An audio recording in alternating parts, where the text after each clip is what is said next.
কাশি। নিজের বাড়ির সামনে গিয়ে দীপঙ্কর কাশিকে ডাকতে গিয়ে বুকটা হঠাৎ ছ্যাঁত করে উঠল। অন্যদিন বাড়ির ভেতরে ঢুকে প্রথমে মাকে দেখতে পেত, আজ আর তা হবে না। আজ সমস্ত বাড়িটাই ফাঁকা।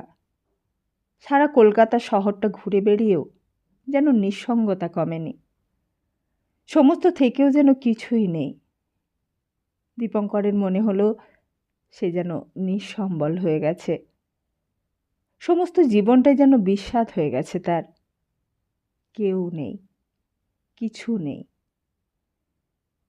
কাশি। কাশি বোধহয় ঘুমোচ্ছিল, কাজ নেই, বাড়ি পাহারা দিতে দিতে ঘুমিয়ে পড়েছিল। কাশি দিকে চেয়ে দীপঙ্করের হঠাৎ মনে হলো সে আর কাশি যেন আজ একাকার হয়ে গেছে। তারও মা নেই, দীপঙ্করেরও মা নেই। কাশির দিকে একদৃষ্টে চেয়ে দেখলে খানিকক্ষণ। কাশি কিছু বুঝতে পারলে না। দীপঙ্কর জিজ্ঞেস করলে, কি রে, তোর ভয় করছিল কাশি? না। সত্যি? ভয় করবে কেন তার? কাশি বললে, না তো। বেশ বেশ, তোর তো খুব সাহস আছে দেখছি। একলা তোর ভয় করলো না? খুব বীর তো তুই। কথাটা বলি দীপঙ্কর যেন নিজেকে হালকা করতে চাইলে। সত্যি তো, ভয় করতে যাবে কেন? হয়তো দীপঙ্করেরই ভয় করছিল। সমস্ত বাড়িটা ফাঁকা। গা ছমছম করতে লাগলো। কেন এমন হয়? মা তো কারো চিরকাল থাকে না। মা যখন থাকবে না তখন দীপঙ্করকে তো একলাই থাকতে হবে। এই সমস্ত বাড়িটাতে একলা। কাশি কিন্তু কাজের লোক হয়েছে, বেশ বেশ আপন মনে কাজ করে চলেছে। দীপঙ্কর দোতলায় উঠে দেখতে লাগলো। উঠোনের ওপর কাপড়গুলো শুকোতে দিয়েছিল, সেগুলো তুলল। কল থেকে বালতি করে জল তুলে রান্নাঘরে রাখলে। দীপঙ্কর নিজের ঘরে গিয়ে একবার দাঁড়ালো, তারপর মার ঘরে গিয়ে দাঁড়ালো। দোতলায় দুটো ঘর পাশাপাশি। মার ঘরটা আজ খালি। কয়েকটা ঠাকুর দেবতার ছবি টাঙিয়েছে মা দেওয়ালে। মা ভোরবেলাতেই ঘুম থেকে উঠে ছবিগুলোকে প্রণাম করে তবে নিচে নামে। পাশে দীপঙ্করের ঘরে ঢুকে জাগিয়ে দিয়ে যায় বরাবর। বিছানার কাছে এসে ডাকে, ও দীপু, দীপু, ওঠো বাবা। পাশের বালিগঞ্জ স্টেশনের ইঞ্জিনে স্টার্টিংয়ের শব্দ, উত্তরে ট্রাম চলার আওয়াজ, সব তখন কানে আসে। দীপঙ্কর সেই ভোরে উঠেই পশ্চিমের আকাশের দিকে চেয়ে দাঁড়িয়ে থাকে। তখন আবার সমস্ত কথা মনে পড়ে যায়। অতীত, বর্তমানের, ভবিষ্যতের সমস্ত সমস্যাগুলো ভিড় করে আসে মাথায়। আর তখন খবরের কাগজ দিয়ে যায়। তখন মা জলখাবার করে দিয়ে যায় দীপঙ্করকে। আর তারপর শুরু হয়ে যায় দিনগত যুদ্ধ, জীবনধারণ আর জীবিকা উপার্জনের যুদ্ধ। এমনই প্রতিদিন চলে আসছে। সূর্য প্রতিদিন পূব দিক থেকেই ওঠে, যেমন উঠত ঈশ্বর গাঙ্গুলি লেনে। কিন্তু দীপঙ্করের কত কিছু বদলে গেছে। সেই দীপু দীপঙ্কর হয়েছে। সেই কাশিও এখন বড় হয়েছে, তারও দায়িত্ব বেড়েছে। আর এমনি করেই দীপঙ্করের পর আরও হাজার হাজার দীপু এই পৃথিবীতে জন্মাবে, বড় হবে। কিন্তু সূর্য, চন্দ্র, গ্রহ, নক্ষত্র কিছুই বদলাবে না। সূর্য ঠিক ওই জায়গা থেকেই উঠবে, ঠিক সময়েই সকাল হবে। আবার নিয়ম করে সন্ধে হবে কলকাতায়। নিয়ম করে শীত পড়বে, গরম পড়বে, বৃষ্টি হবে, ফুল ফুটবে গাছে, ফুল আবার ঝরেও যাবে। কিন্তু তবু মনে হলো কাল সকালে বোধহয় কিছুই হবে না। মা সকালবেলা আর ডাকবে না, আর জল খাবার নিয়ে কাছে আসবে না। এতক্ষণে মাও হয়তো দীপুর কথাই ভাবছে। এখন ট্রেনটা কত দূর, কোথায় চলেছে, চাকার আর ইঞ্জিনের সেই ঝকঝক শব্দটা হচ্ছে একটানা। মা হয়তো বাইরের অন্ধকারের দিকে চেয়ে আছে একভাবে। হঠাৎ কাশি ঘরে এলো, বললে, একটা কথা বলতে ভুলে গেছি দাদাবাবু। কি কথা রে? কাশি বললে, সেই লোকটা আবার এসেছিল আপনাকে খুঁজতে। সেই দিন পীরনাথ মল্লিক রোড থেকে এসেছিল। কখন? কখন এসেছিল সে? আপনি আসবার আগে, দুপুরবেলা। দীপঙ্কর লাফিয়ে উঠল বিছানা থেকে। আশ্চর্য, শম্ভু এসেছিল আর তার দেখা না পেয়ে চলে গেছে। বললে, কি বললে সে? কিছু বলে গেছে তোকে? কাশি বললে, আমি বললুম দাদাবাবু রাত্রিরে আসবে, তা শুনে আর কিছুই বললে না, চলে গেলে। তা একটু বসতে বললি না কেন? আমি তো আজ আপিসে যাইনি, তুই তো জানিস সব, তুই একটু বসতে বলতে পারলি না? তোর কোনো বুদ্ধি নেই। রাগ হয়ে গেল কাশির ওপর। শম্ভু এলো অথচ তাকে বসতেও বললে না কাশি। এখন কি হবে? সে কি আর রাস্তায় আছে এখন? হয়তো সতীর খবর দিতে এসেছিল। দীপঙ্কর উঠল। এখন কোথায় যাবে সে? কোথায় গেলে আবার পাওয়া যাবে শম্ভুকে? এতক্ষণে কি আর আছে সে? হয়তো খবর দিতে এসেছিল, কোনো নতুন এক খবর। আবার কোথায় যাচ্ছেন দাদাবাবু? দীপঙ্কর বললে, দাঁড়া, আমি একটু ঘুরে আসি। জামা কাপড় বদলেই দীপঙ্কর বেরোচ্ছিল। কাশি বললে, খাবার তৈরি হয়ে গেছে দাদাবাবু, খেয়ে গেলে হতো না? দীপঙ্কর বললে, থাক, আমার যদি দেরি হয় একটু, তুই খেয়ে নিস। রাস্তায় বেরিয়ে কিন্তু মনে হলো, কোথায় বা যাবে সে? কোথাও তো তার যাবার জায়গা নেই। সমস্ত রাস্তায় ট্রাম, বাস চলেছে উদ্দাম বেগে। এর মধ্যে সে কি খুঁজে পাবে শম্ভুকে? হয়তো সত্যিই তাকে পাঠিয়েছিল তার কাছে। হয়তো তার ঘরের দরজা সে খুলেছে এতদিনে। হয়তো এতদিনে শাশুড়ি দয়া হয়েছে। হয়তো এতদিনে সনাতনবাবুর কথায় শাশুড়ি কান দিয়েছে, বলেছে, যা হয়েছে হয়েছে, ওকে যেতে দাও, ওর যেখানে খুশি যাক। হয়তো সনাতনবাবু বলেছে, কোথায় যাবে তুমি? কোথায় যেতে চাও? সতী হয়তো বলেছে, যেখানে হোক আমি চলে যাব, এখানে আর থাকবো না, আমার ভালো মন্দের কথা তোমাদের ভাবতে হবে না। আমরা তোমার ভালো মন্দ দেখব না তো কে দেখবে? বারে, সতী হয়তো বলেছে, আমার ভালো মন্দ দেখবার অনেক লোক আছে, আমি আমার বাবার কাছে চলে যাব। তা বাবার কাছে কি একলা যেতে পারবে? তাকে আগে চিঠি লিখি, তিনি আসুন, তিনিই না হয় তোমায় নিয়ে যাবেন। অনেকগুলো কথা কল্পনা করে দীপঙ্কর নিজের মধ্যেই অশান্তি ভোগ করতে লাগল।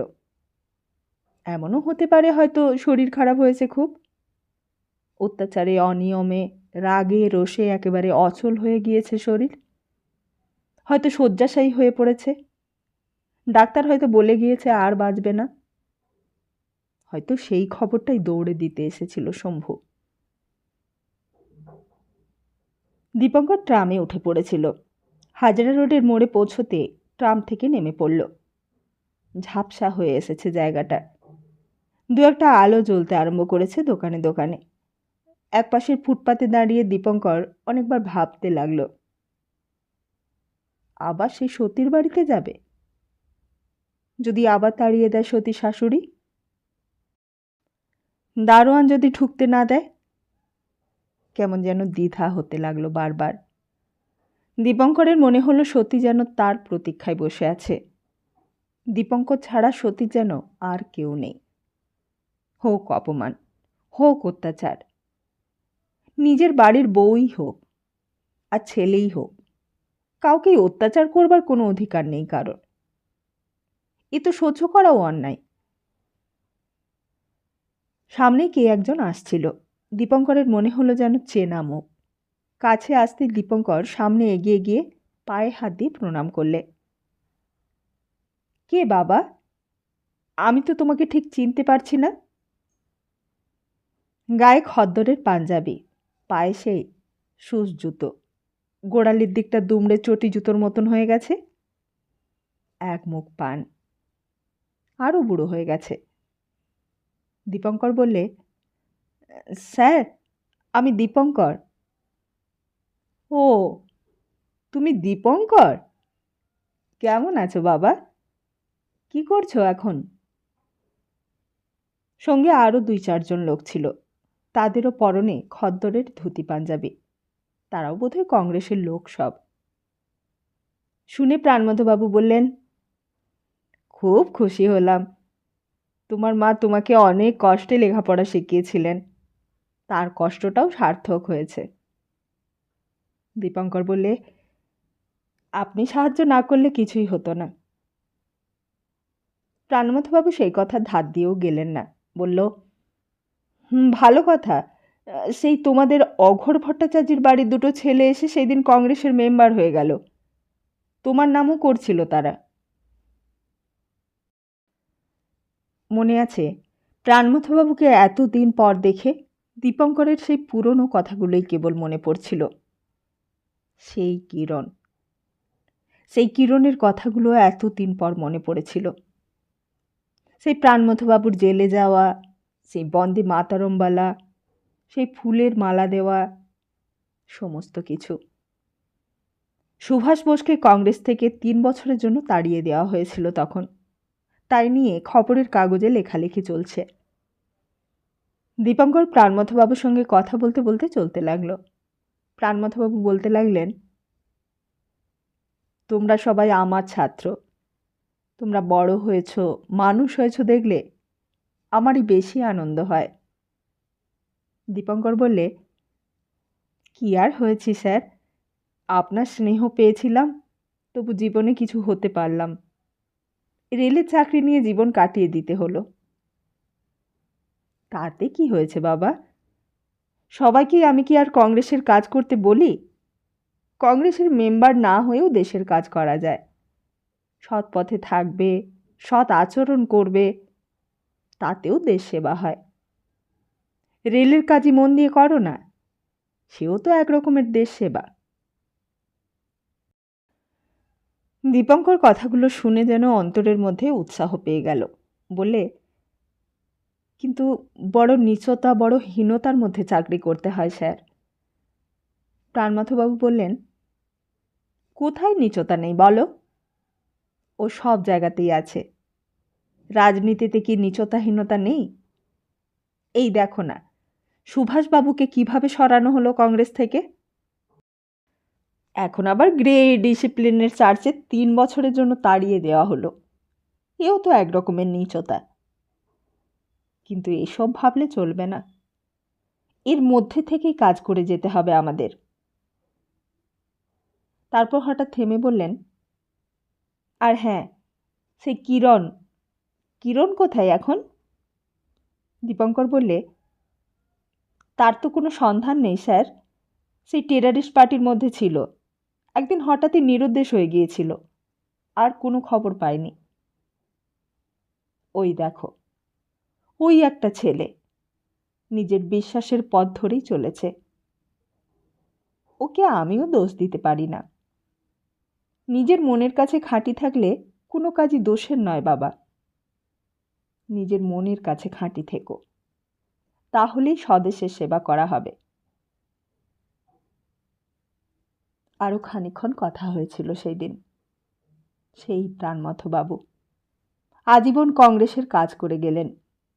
শেষকালে সেই তার কপালে যে অমন মর্মান্তিক পরিণতি আছে, তাও কি তিনি জানতেন? কিন্তু সে অনেক পরের কথা। প্রাণমথবাবু সদল বলে চলে গেলেন। দীপঙ্কর তার কথা ভাবতে ভাবতেই আবার হাজরা মোড়ের দিকে ফিরে এলো। নিজের মনের কাছে খাঁটি থাকলে কাকে সে ভয় করবে? মনে আছে, আস্তে আস্তে মোড়টা পেরিয়ে প্রিয়নাথ মল্লিক রোডের দিকে এগোতে লাগলো। নিজের বিশ্বাসের পথ ধরে চলেছে সে, নিজের মনের কাছে সে খাঁটি, সুতরাং কোনো অন্যায় নেই তার। হয়তো বাড়িতে ডাক্তার এসেছে, বাড়ির সামনে গেলেই বোঝা যাবে, ডাক্তারের গাড়ি দাঁড়িয়ে থাকবে সামনে। ভেতরে যাবার অনুমতি যদি নাও পায়, শম্ভুর সঙ্গেও তো দেখা হয়ে যেতে পারে। শম্ভু তাকে দেখে নিশ্চয়ই কাছে আসবে। কিন্তু বাড়িটার সামনে গিয়ে দেখলে একেবারে ফাঁকা রাস্তা, দুই একজন লোক যাতায়াত করছে। সমস্ত বাড়িটাই নিঝুম। ভেতরে জানালায় আলো জ্বলছে, কিন্তু দরজায় তালা চাবি ঝুলছে। দূর থেকে দীপঙ্কর দেখতে পেলে তালা চাবি বন্ধ গেটের ভেতর সেই দারোয়ানটা চুপচাপ বসে পাহারা দিচ্ছে। দীপঙ্কর সামনে যেতেই দারোয়ানটা চিনতে পারলে, উঠে দাঁড়ালো, দীপঙ্করকে সেলাম করল, কিন্তু গেটের চাবি খুলল না। দীপঙ্কর বললে, সনাতনবাবু আছেন? জি হ্যাঁ, আছেন। একবার খবর দাও তো, বলো গিয়ে দীপঙ্কর বাবু এসেছেন। দারোয়ান ভেতরে খবর দিতে চলে গেল। খানিক পরেই দারোয়ানটা আবার ফিরে এলো, বললে, নেই হুজুর, দেখা হবে না এখন। কেন? সনাতনবাবু বাড়িতে আছেন? আছেন, লেকিন দেখা হবে না। দীপঙ্কর তবুও জিজ্ঞেস করলে, সনাতনবাবুকে তুমি আমার নাম বলেছ? দাদাবাবুকে বলিনি, মামনিকে বলেছি। মামনির বেহুকুমে তো আমি গেট খুলতে পারি না হুজুর।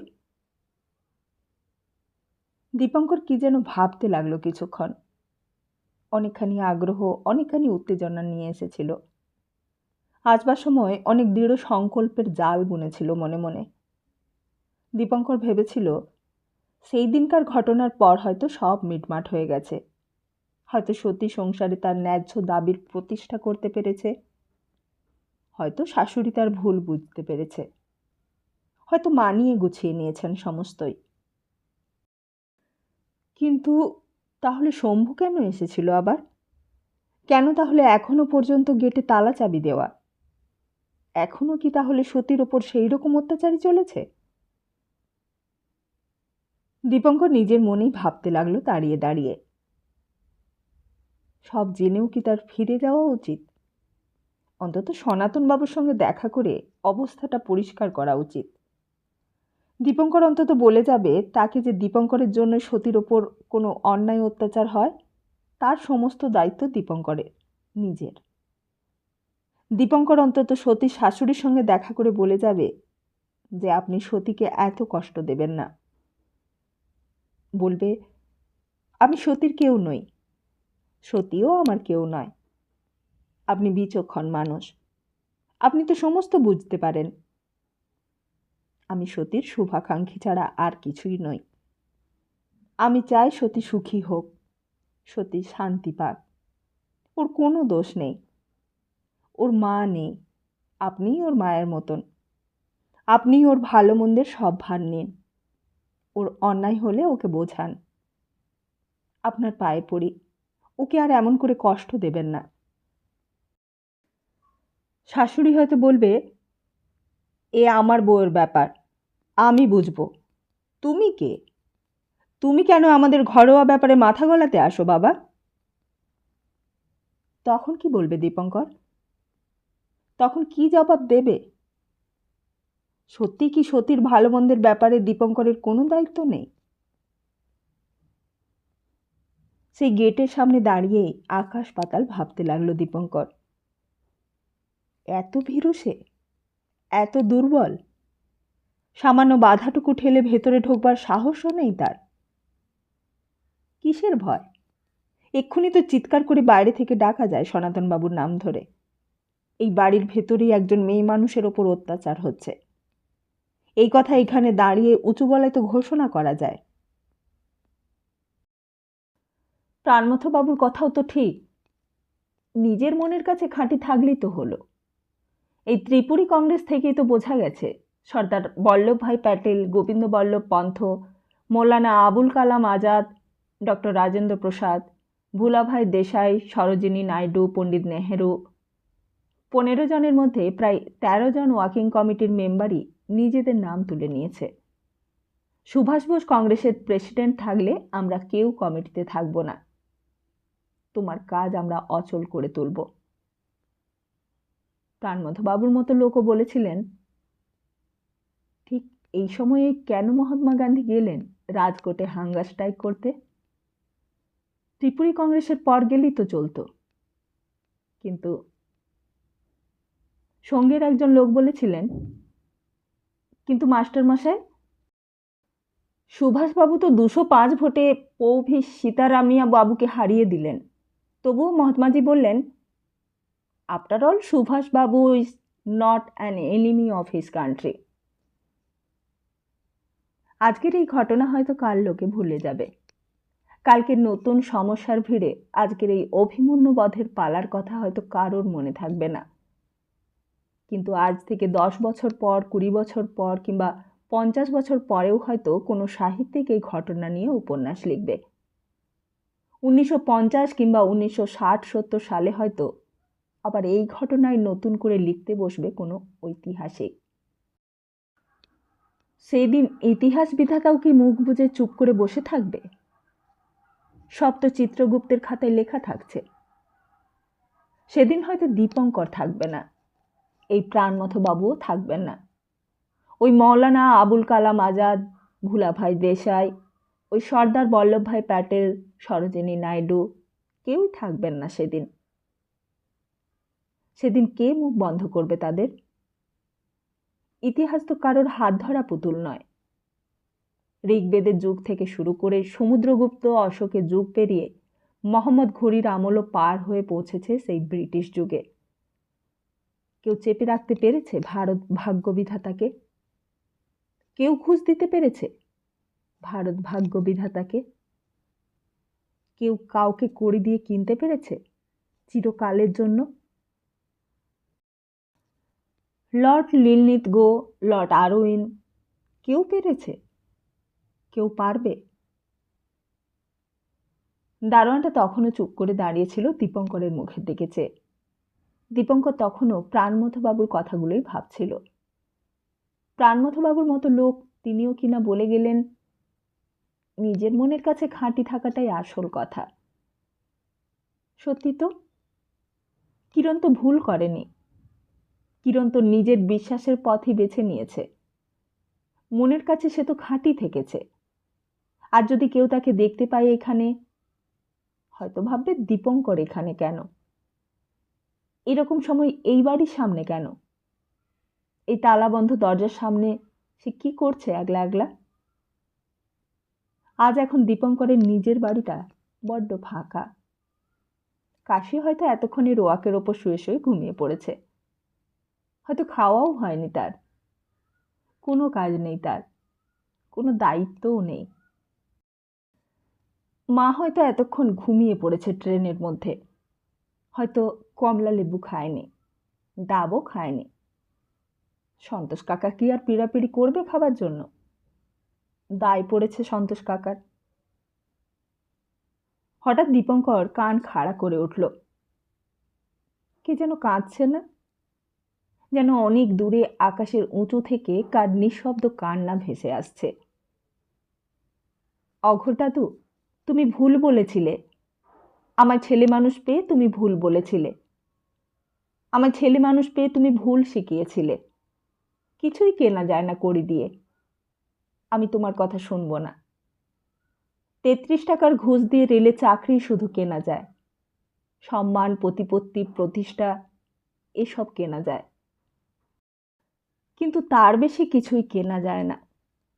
স্বাধীনতা কেনা যায় না, শান্তি কেনা যায় না কড়ি দিয়ে, পরের কষ্ট দূর করা যায় না কড়ি দিয়ে, পরকে সুখী করাও যায় না কড়ি দিয়ে। হুঁশিয়ার বাবুজি, হুঁশিয়ার! হঠাৎই যেন চমক ভাঙল দীপঙ্করের। এতক্ষণ কত কি আবোল তাবোল ভাবছিল, তার ঠিক ছিল না। হঠাৎ পেছনে বিরাট লম্বা একটা মোটর একেবারে তার গা ঘেঁষে এসে দাঁড়ালো। গাড়িটা গেটের সামনে আসতেই দারোয়ান গেটের তালা খুলে দিলে। গাড়িটা বাড়ির ভেতর ঢুকে গেল। অনুমতি নিতে হলো না, দরবারও করতে হলো না। গাড়িটা গেটের সামনে আসতেই দারোয়ান শশব্যস্ত হয়ে তালা খুলে দিয়ে সেলাম করলে। রাস্তার গ্যাসের আলোটা গাড়ির ভেতরে পড়তেই দীপঙ্কর অবাক হয়ে দেখলে নির্মল পালিত। নির্মল পালিত গাড়ির ভেতর বসে বসে সিগারেট টানছে। নির্মল পালিত এত রাত্রে এই বাড়িতে কেন? নির্মল পালিত হয়তো দেখতে পায়নি। সে দেখতে পেলে অবাক হয়ে যেত দীপঙ্করকে। হয়তো কোনো মামলা মকদ্দমা আছে হাইকোর্টে, হয়তো জমি জমা নিয়ে ঘোষবাড়ির মামলা চলছে। ঘোষবাড়ির পক্ষে ব্যারিস্টার হয়তো নির্মল পালিত। দীপঙ্কর আবার ফিরে চলে আসছিল। এখানে এমনভাবে দাঁড়িয়ে থেকে কোনো লাভ নেই। গলিটার বাইরে কোলাহলের জগৎ এখন আরও চঞ্চল হয়ে উঠেছে। আপিস ফেরত লোকের ভিড় বেড়েছে রাস্তায়। দীপঙ্কর চলেই আসছিল। হঠাৎ একেবারে মুখোমুখি শম্ভুর সঙ্গে দেখা। দীপঙ্করই প্রথমে চিনতে পেরেছে। বললে, শম্ভু না? শম্ভুর হাতে একটা কিসের ঠোঙা, হয়তো দোকান থেকে কিছু কিনে নিয়ে আসছিল। বললে, আমি তো আপনার কাছে গিয়েছিলাম দাদাবাবু। দীপঙ্কর বললে, আমিও তো সেই জন্যই এলুম। কি খবর শম্ভু? তোমার বৌদিমণি কেমন আছে? শম্ভু বললে, আগে খবর ভালো নয়। বৌদিমণি কিছুই খায় না, একেবারে শুকিয়ে রোগা হয়ে গেছে খুব। সেজন্যই তো আপনার কাছে গিয়েছিলুম আমি। দীপঙ্কর বললে, তা আমি কি করতে পারি বলো তো? আমি তো তোমার দাদাবাবুর সঙ্গেই দেখা করতে এসেছিলুম, কিন্তু দাদাবাবুর কাছে তো খবরই পৌঁছলো না। তোমার মামুনি তো দরজা খুলতেই বারণ করে দিলেন দারোয়ানকে। কতক্ষণ আর দাঁড়িয়ে থাকবো? শেষে চলেই আসছিলুম। এমন সময় তোমার সঙ্গে দেখা হয়ে গেল। শম্ভু বললে, আপনি দেখা করতে চান বৌদিমণির সঙ্গে? দেখা করব? আমি? কি বলছো তুমি শম্ভু? দীপঙ্কর অবাক হয়ে গেল শম্ভুর কথা শুনে। শম্ভু বললে, আমি দেখা করিয়ে দিতে পারি, কিন্তু বিপদও আছে। যদি মামনি টের পায়, আপনারও সর্বনাশ, আমারও সর্বনাশ, বৌদিমণিরও সর্বনাশ। দীপঙ্কর বললে, তাহলে থাক, তার দরকার নেই। তার চেয়ে যদি মামনির সঙ্গে আমার দেখা করিয়ে দিতে পারো সেই ভালো। শম্ভু বললে, মামনি আপনার সঙ্গে দেখা করবেন না হুজুর। তাহলে দাদাবাবু, অন্তত দাদাবাবুর সঙ্গে দেখা করিয়ে দিতে পারো না আমার? শম্ভু বললে, মামনি না বললে দাদাবাবুও দেখা করবেন না আগে। মামনির কথা ছাড়া দাদাবাবু এক পাও নড়েন না। তাহলে আর আমি কি করতে পারি বলো? আমার দ্বারা আর কি হতে পারে? শম্ভু কি বলবে কিছুই বুঝতে পারলে না। দীপঙ্কর জিজ্ঞেস করলে, তা তুমি আমার কাছে কি করতে গিয়েছিলে আজ? শম্ভু বললে, এসব কথাই বলতে গিয়েছিলাম। বাতাসির মা, ভূতির মা সবাই বড় ভাবছে আগে। তারাই তো আপনার কাছে আমায় যেতে বললে। সবাই ভয় পেয়ে গেছে কি না? কেন? ভয় কিসের? শম্ভু বললে, আগে ভয় হবে না? বৌদিমণি কি কিছু খাচ্ছে? খায় না, দায় না, শুধু চুপ করে বসে থাকে। না খেলে শরীর টিকবে কি করে? দীপঙ্কর জিজ্ঞেস করলে, তা বৌদিমণি দরজা খুলেছে? হ্যাঁ, খুলেছে। একদিন পর মামনি গিয়ে বলার পর দরজা খুলেছে। আর তোমার দাদাবাবু কোথায় শয়? কার ঘরে? শম্ভু বললে, আগে মামনি কি আর দাদাবাবুকে বৌদিমণির কাছে যেতে দেয়? আমাদের কাউকেই যেতে দেয় না। শুধু ভূতির মা গিয়ে বৌদিমণিকে খাবার দিয়ে আসে। তা কিছুই খায় না বৌদিমণি, ওই নামমাত্র শুধু ভাত ছুঁয়ে হাত গুটিয়ে নেয়। তা মামনি কিছু বলে না তোমার বৌদিমণিকে? শম্ভু বললে, সেই নিয়েই তো আবার ঝগড়া বাঁধলো নতুন করে। মামনি সেদিন গেলেন বৌদিমণির ঘরে। বৌদিমণির ঘরের সামনে গিয়ে দরজায় ধাক্কা দিতে লাগলো। বললে, বৌমা দরজা খোলো, খোলো দরজা। আমরা দাঁড়িয়ে দাঁড়িয়ে সব দেখছিলুম দূর থেকে। সতীর শাশুড়ি তখনও দরজা ঠেলছে। 2 দিন জল গ্রহণ করেনি সতী। দরজা খোলো বলছি বৌমা। আমার বাড়িতে বসে তুমি আত্মঘাতী হবে তা আমি হতে দেব না। দরজা খোলো। সতী দরজা খুলল। 2 দিন কিছু খায়নি। দুদিনেই যেন রোগা হয়ে গেছে প্যাকাটির মতো। দরজাটা খুলে শাশুড়ির মুখোমুখি হয়ে দাঁড়ালো। শাশুড়ি বলি তুমি কি ভেবেছো বলো দেখি বৌমা, কি ভেবেছো তুমি? দুদিন না খেয়ে কার মাথা কিনলে তুমি? তুমি ভাবছো আমি তোমার মতলব বুঝতে পারিনি? তুমি কি আমার হাতে পুলিশের হাত কড়া লাগাবে ঠিক করেছো? সতী তেমনই চুপ করে দাঁড়িয়ে রইল, কিছুই উত্তর দিলে না। রাগ দেখিয়ে তুমি যে খুব দরজায় হুড়কো লাগিয়ে দাঁত কপাটি মেরে পড়ে রইলে, আমি তোমার কি এমন ক্ষতি করেছি শুনি? তোমায় আমি কি এমন বলেছি? আমি তোমার মায়ের তুল্য মানুষ, গুরুজন। আমি যদি তোমার ভালোর জন্য দুটো কড়া কথা বলেই থাকি, তো কি এমন অন্যায়টা করেছি বলো তো? তারপর একটু থেমে আবার বলতে লাগলেন, তোমার কি বৌমা? তুমি তো শুধু খাচ্ছ, দাচ্ছ, ঘুমোচ্ছ, তাতেই তোমার ল্যাঠা শেষ। কিন্তু আমাকে যে হাজারটা জ্বালা সইতে হচ্ছে দিন রাত, তার খবর তো তোমরা কই রাখতে আসো না। তার বেলায় তো তোমরা কই বলো না, মা আপনি বসুন, আপনি পুজো আচ্চা নিয়ে থাকুন, আমরা আপনার হয়ে সংসারের ঘানি টানছি। এই যে হাইকোর্টের মামলা মোকদ্দমা, উকিল মুহুরি ব্যারিস্টার সব আমি সামলাচ্ছি, কই তার বেলায় তো তুমি একটুও মুখের কথা বলেও শাশুড়ি মাগিকে একটু সাহায্য করতে আসো না। আমি লেখাপড়া জানা বউ করেছিলুম, ভেবেছিলুম বিধবা মানুষ, আমার একটু সুরাহা হবে বউ ঘরে এনে। তা যথেষ্ট হয়েছে মা, যথেষ্ট শিক্ষা হয়েছে আমার। আমরা লেখাপড়া শিখিনি, ভগবান আমাদের বাঁচিয়েছেন। তা যেমন হয়েছে আমার ছেলে, তেমন হয়েছে আমার বউ। আমার কপালে খুব সুখ হয়েছে, আর সুখের দরকার নেই মা। সুখের কপালে পেট নাম করি আমি। সতী তখনও দরজার দুটো পাল্লা ধরে দাঁড়িয়েছিল। শাশুড়ির কথা কানে গেল কি না গেল তা বোঝা গেল না। শাশুড়ি আবার বললেন, তা বলি এখন খেয়ে আমায় উদ্ধার করবে নাকি? আমার তো অনেক কাজ, সকাল থেকে ভালো করে জব টপ পর্যন্ত করতে পারলাম না, আর ওদিকে সরকারবাবু হিসেবের খাতাপত্র নিয়ে হাঁ করে বসে আছে। আমি কোন দিকটা সামলাই? তারপর ভূতির মাকে ডেকে বললেন, ভূতির মা, দে বৌমাকে চা এনে দে। আহা, মুখটা বাছা শুকিয়ে গেছে উপোস করে। তারপর যাবার আগে বললেন, তোমার মা নেই তো, মা থাকলে বুঝতে।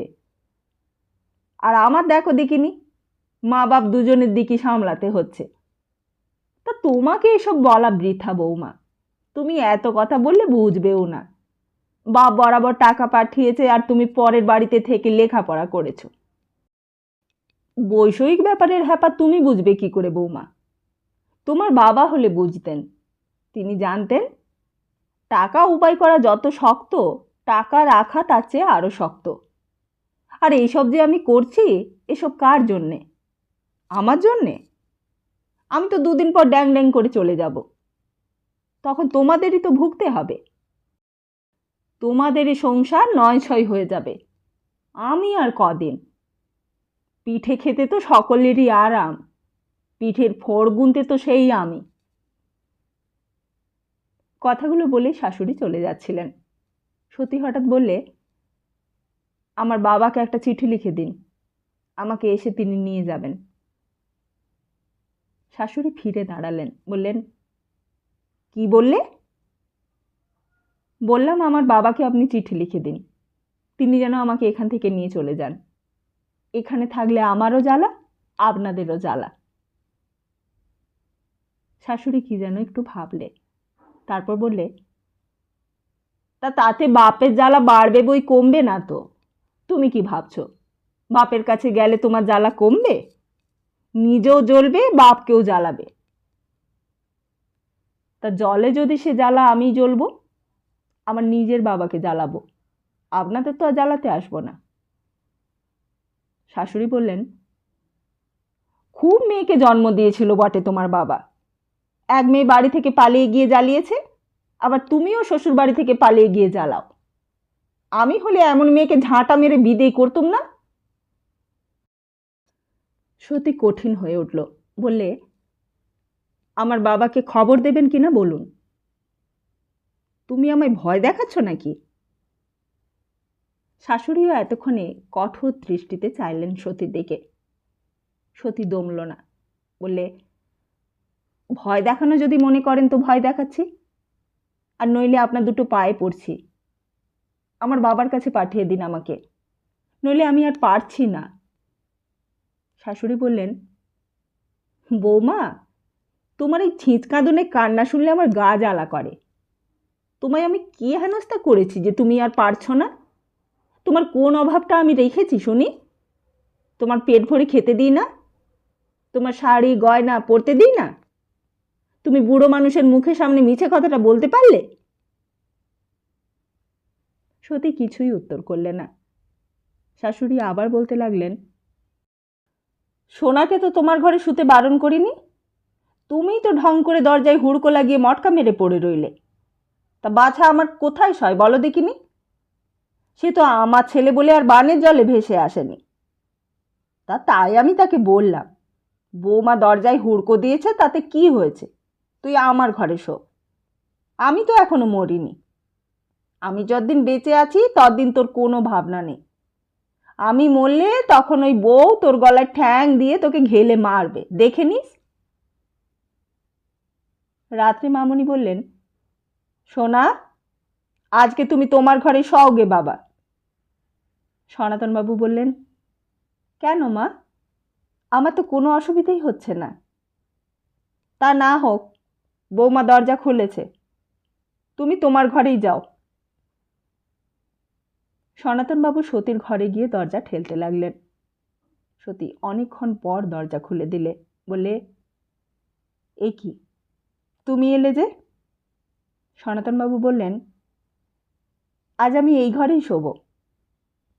এই বলে ভেতরে ঢুকতে যাচ্ছিলেন। সতী রাস্তা আটকে দাঁড়িয়ে রইল।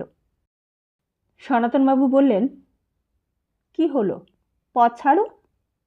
সতী বললে, না, এ ঘরে তোমায় শুতে হবে না। তুমি যে ঘরে শুচ্ছিলে সেখানে যাও। তার মানে?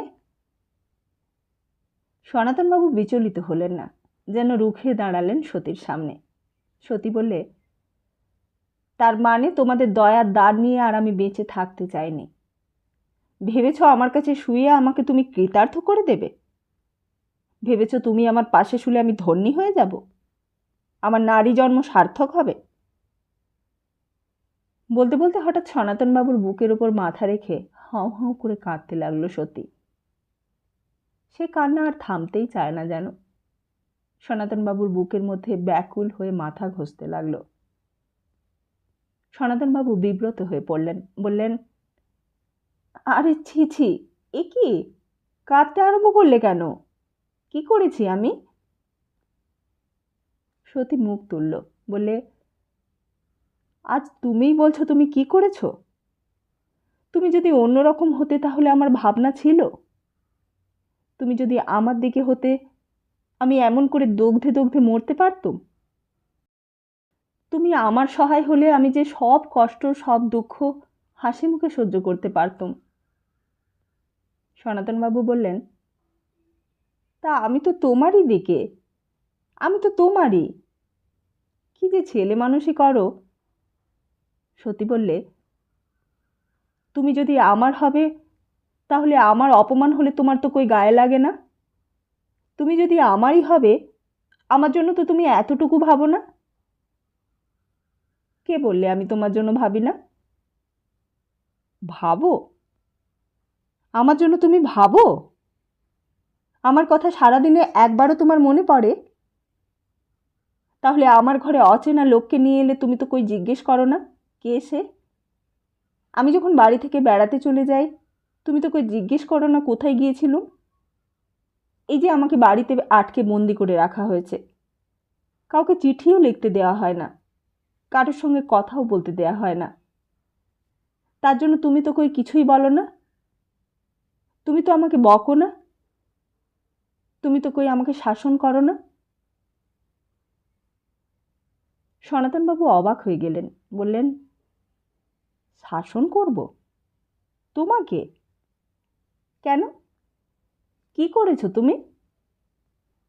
সতী বললে, তা শাসনই যদি না করলে আদরও তো করো না।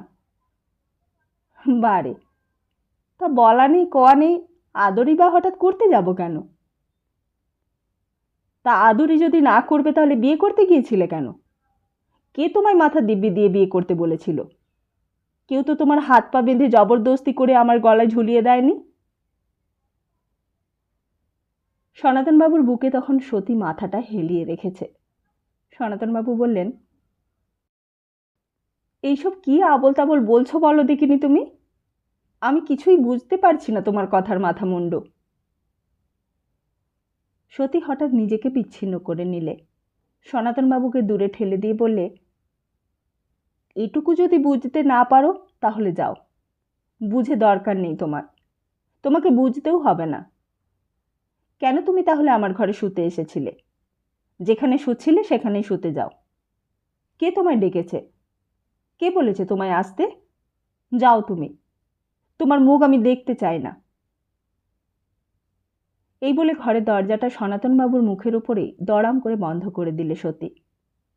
তারপর ভেতরে খিল দেওয়ার শব্দ হলো। সনাতনবাবু সেখানেই হাঁ করে খানিকক্ষণ দাঁড়িয়ে রইলেন। সদর গেটে তালা খোলার শব্দ হলো হঠাৎ। দীপঙ্কর চেয়ে দেখলে নির্মল পালিতের যে গাড়িটা কিছুক্ষণ আগে ভেতরে ঢুকেছিল সেটা আবার রাস্তায় বেরিয়ে এলো। তারপর রাস্তায় পড়ে সোজা হাজরা রোডের দিকে চলে গেল। শম্ভু বললে, এই যে ব্যারিস্টার বাবুর গাড়ি। দীপঙ্কর জিজ্ঞেস করলে, ব্যারিস্টার বাবু কি রোজ আসে তোমাদের বাড়িতে?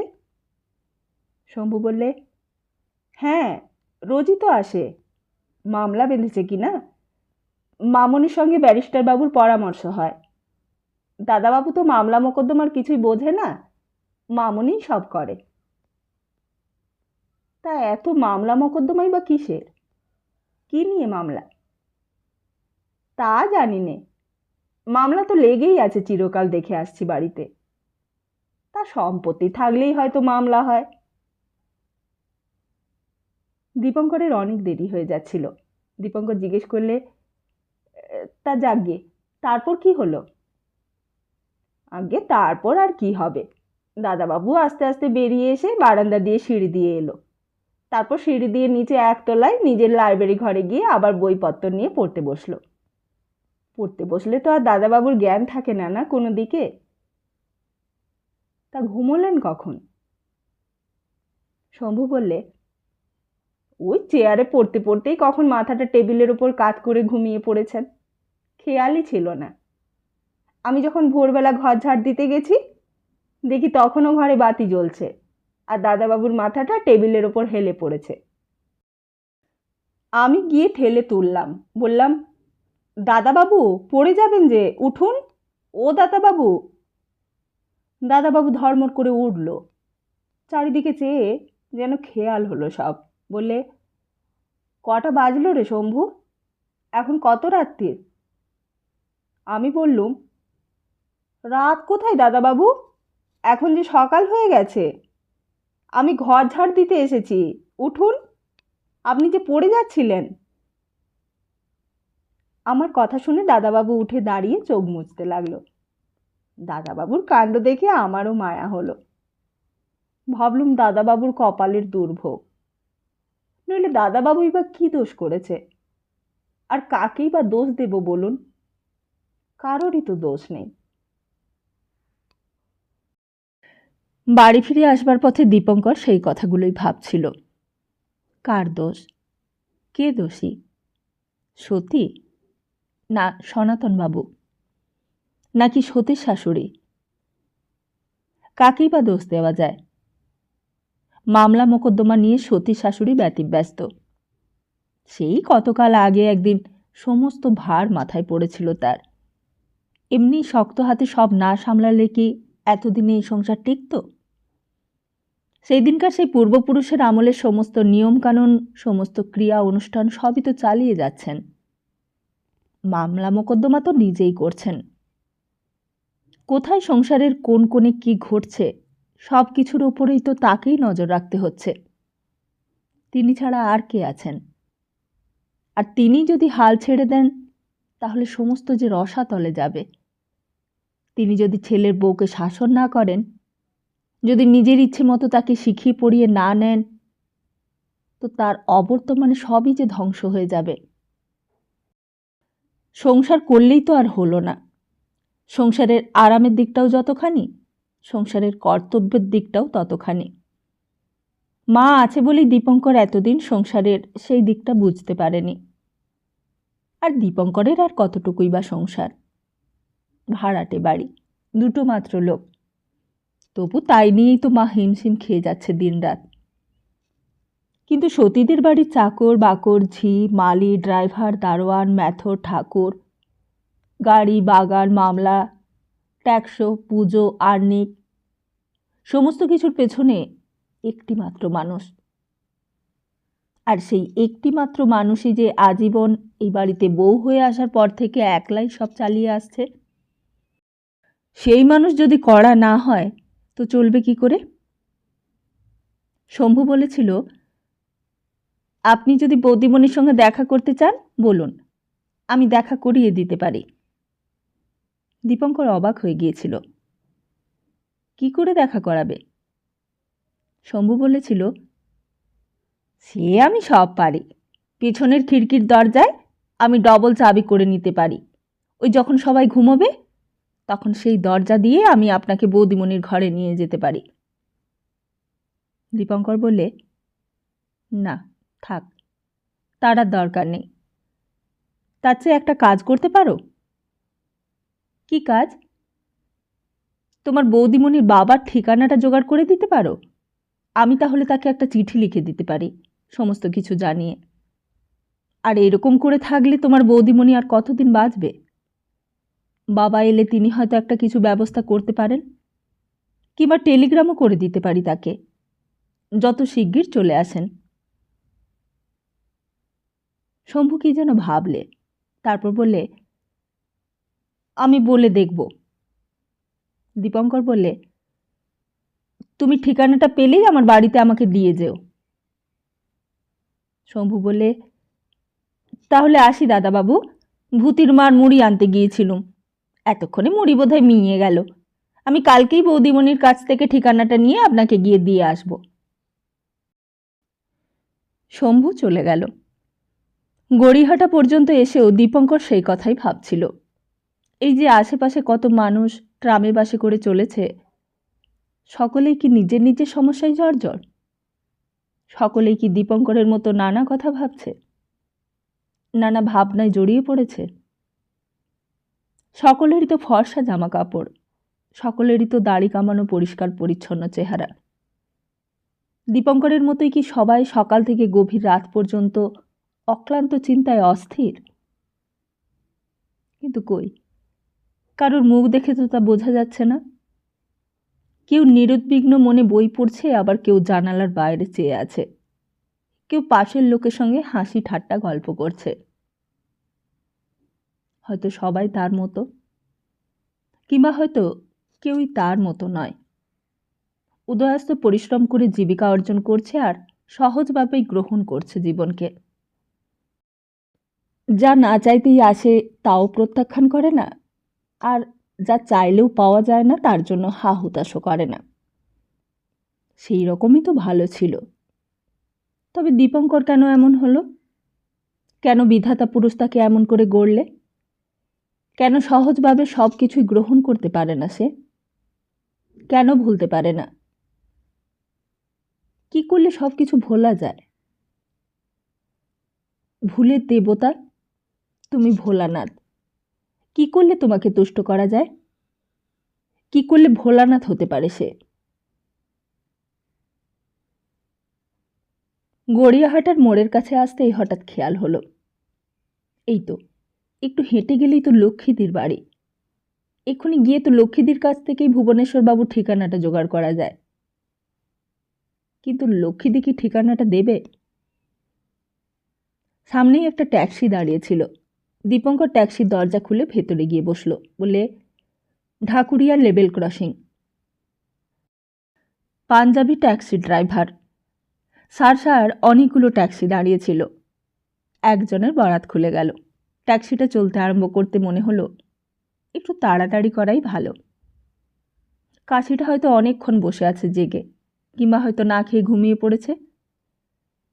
কাশিকে আরেকটা গেঞ্জি কিনে দিতে হবে। দুটো মাত্রই গেঞ্জি। দুটো গেঞ্জিতে ঠিক চলে না।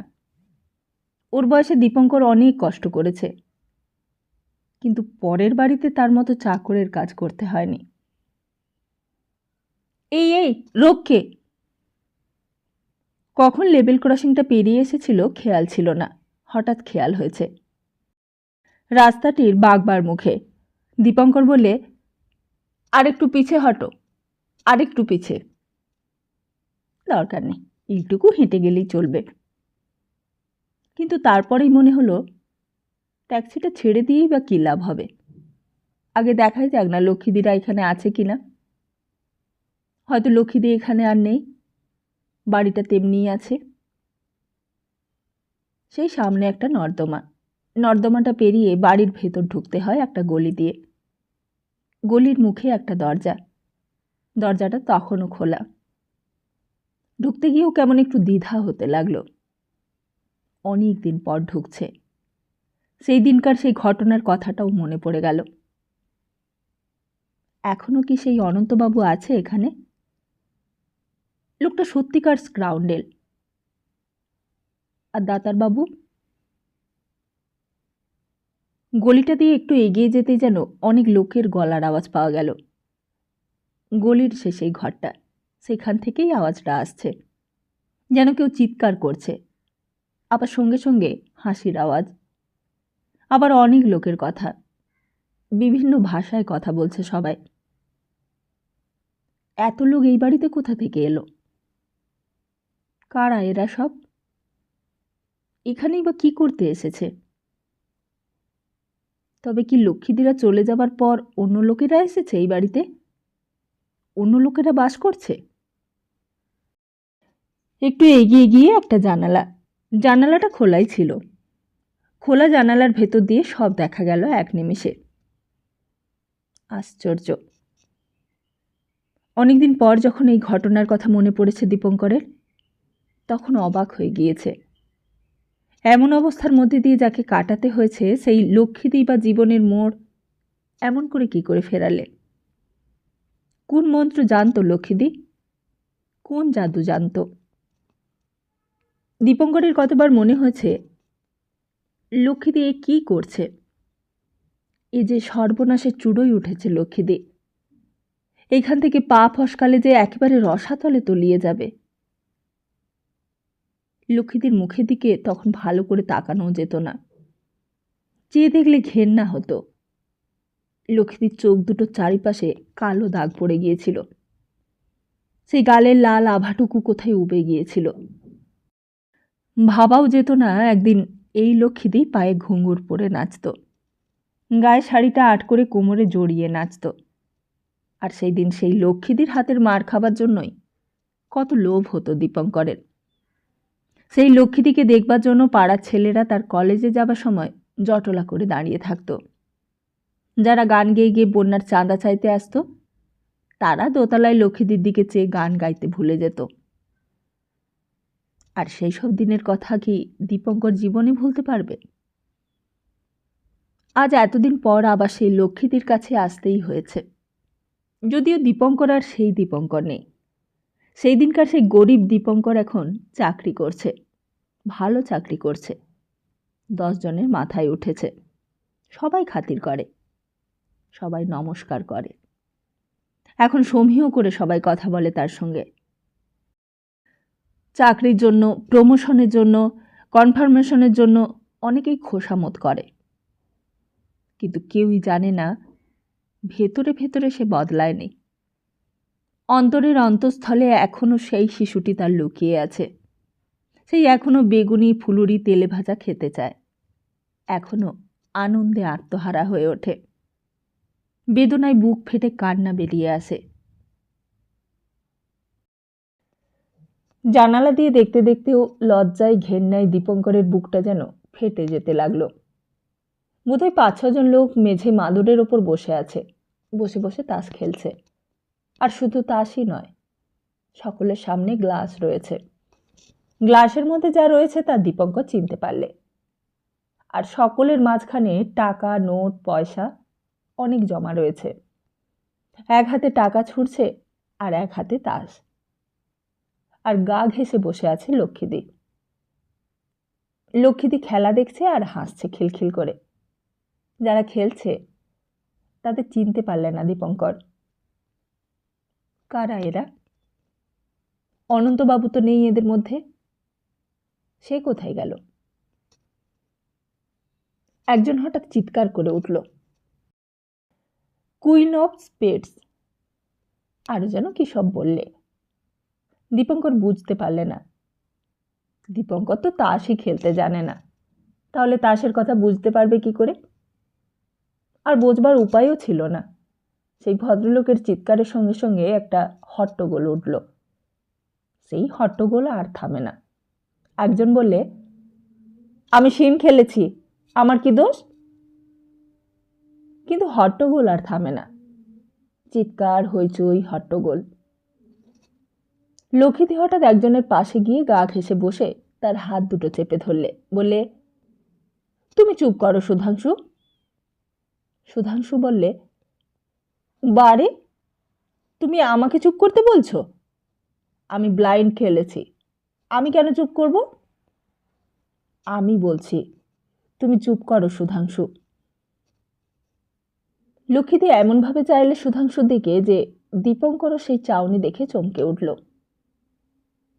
এইরকম তো ছিল না লক্ষ্মীদি। লক্ষ্মীদি চোখের চাউনিতে ভদ্রলোক চুপ করে গেল, বললে, ঠিক আছে, মিসেস দাতা যখন বলছে তখন আমি ছেড়ে দিচ্ছি, কিন্তু চৌধুরী এইবার থেকে কেয়ারফুল হয়ে খেলবে। এইবার কার ডিল? লক্ষ্মীদি বললে, এইবার চৌধুরীর ডিল। নতুন করে আবার তাস দিতে লাগলো একজন, আবার নতুন করে তাস তুলে নিলে সবাই। লক্ষ্মীদি সকলের কাজ ঘেঁষে তাস দেখতে লাগলো। আবার ডাক চলতে লাগলো। টাকা, পয়সার নোট আবার পড়তে লাগলো মাদুরের ওপর। একটা চাকর এসে আবার গ্লাস ভর্তি করে দিয়ে যেতে লাগলো। আবার হাসি, আবার তর্ক, আবার ঝগড়া। যে জিতেছে সে স্তূপাকার টাকার নোট পয়সা সব নিয়ে নিচ্ছে, তার থেকে ভাগ দিচ্ছে লক্ষ্মীদিকে। লক্ষ্মীদি আবার সেই টাকা নিয়ে একটা ব্যাগে রেখে দিচ্ছে। এরকমই চলল অনেকক্ষণ ধরে।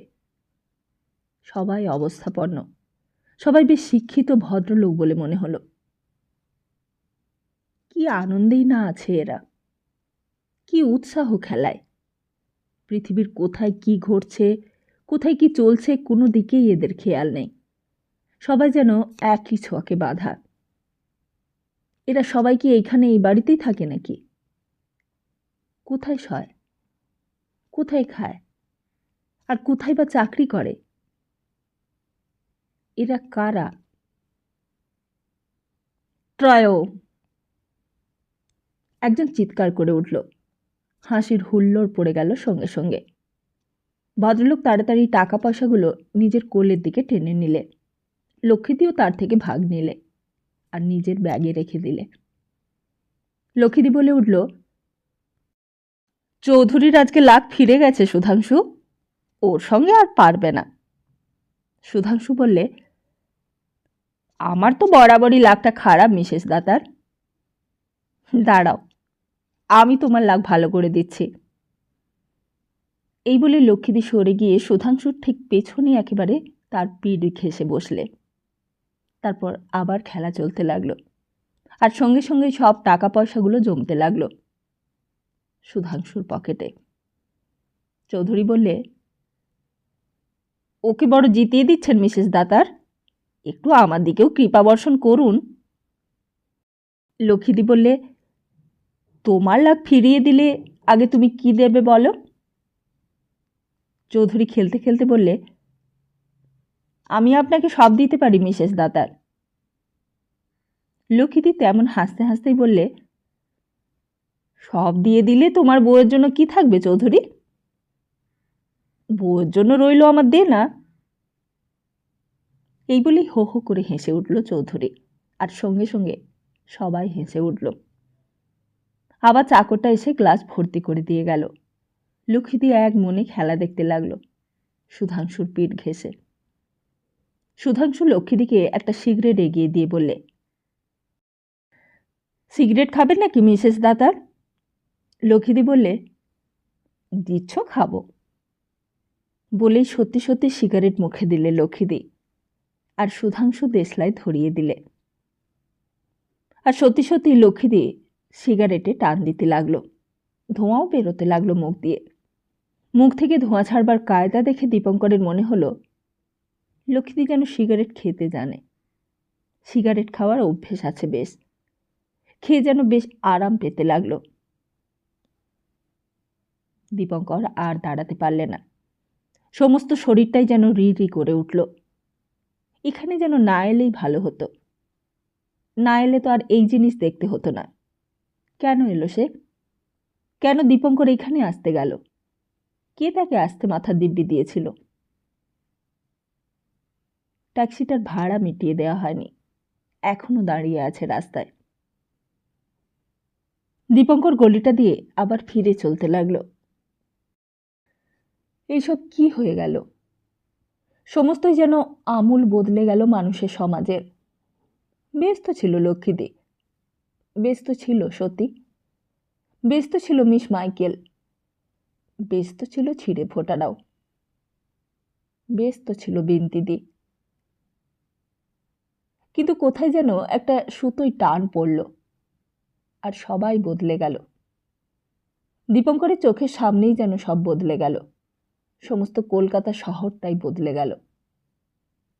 শুধু ভূগোলই বদলায়নি, ইতিহাসই বদলায়নি। ভূগোল ইতিহাসের ধারণাটাই বদলে গেল যেন। শুধু কালীঘাট বদলায়নি, বালিগঞ্জ বদলায়নি। কালীঘাট বালিগঞ্জের মানুষগুলোই যেন বদলে গেল। আর শুধু মানুষই বা কেন, মানুষের মনগুলোও যেন বদলে গেল।